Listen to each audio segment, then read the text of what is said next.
Question for you. What is happening with your social media feed? We have all of these terms nowadays, right? Doom scrolling, screen fatigue.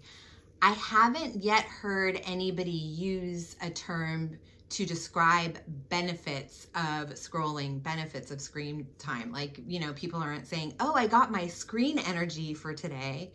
That term is not catching on.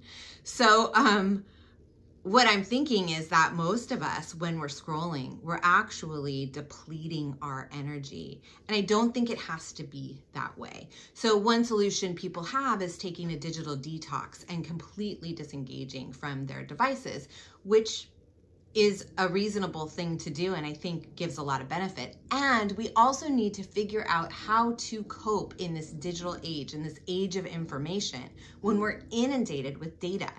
How can we cope with this? Because we can't always just eliminate it or put it aside. So I have a couple ideas here. When I used to teach DBT skills groups, we would teach people skills to handle their level of emotional distress, but everybody was different.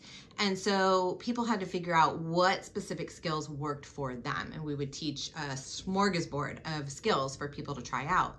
And here's how we would evaluate whether something worked is somebody would rate their level of distress before engaging in a skill. So at any given moment, they would rate on a 0 to 10 or 0 to 100 scale how distressed they were in that moment. Then they would engage in some kind of skill or activity to distract themselves or something they thought would be helpful for 5 or 10 minutes. And then they'd come back and rate their level of distress, 0 to 10, 0 to 100. If distress went down, that was information that perhaps whatever they did worked. If it went up, the opposite. And sometimes skills would do this. I know somebody who thought when he was in the heat of the moment, if he could use a video game just for 10 minutes to distract himself, get his mind off of it, then he could come back to the situation more calmly and solve the problem. What happened is he learned after the video game, his level of distress actually went up. So that was not a go-to skill to manage distress. I'm not saying video games are bad. This was just this one person's experience. So here's my action item for you, should you be willing to accept the challenge. It is to take a moment, notice how you're feeling in this moment. Notice, try and label an emotion. Are you feeling joy, happiness, fear, nervousness, guilt, shame, love? What emotion is present for you in this moment? Just notice how you feel.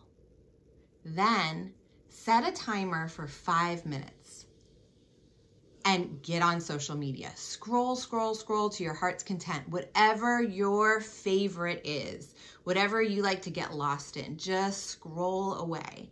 When that timer goes off in 5 minutes, check back in with yourself. How are you feeling now? If you are feeling the same or better than you were before, you must have a lot on your social media, at least in this moment, that is feeding you and nourishing you, uplifting you, inspiring you. If you are feeling worse, it's time to take a look at that.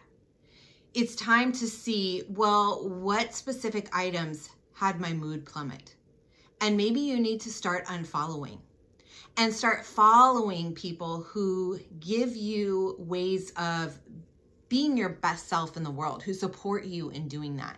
That's my purpose here. That's why I'm trying to post frequently, at least once a day, and fill up everyone's feed with, we can do this. Let's show up as our best selves. Let's make impact. Let's be better. Let's shine as brightly as we can on any given day and any given moment. And I like to fill up my feed with these kinds of inspirational messages too, and fun things. I understand we all want to be informed, but we don't have to be informed about people's ideas about news or data on a regular basis scrolling in our downtime. We can set aside time and say, here is when I'm going to update myself on news. Here is when I'm going to listen to this particular news outlet and get the data from there. And then it's put away for the day. It's no longer news time. So that when I'm on social media, I'm using it to support myself in the life that I want to lead. So please post up in the comments and share if you take on this challenge. I would love to hear your thoughts, experiences, and ideas. Thank you for watching. I'm Dr. Bando, happy to help you shift from surviving to thriving.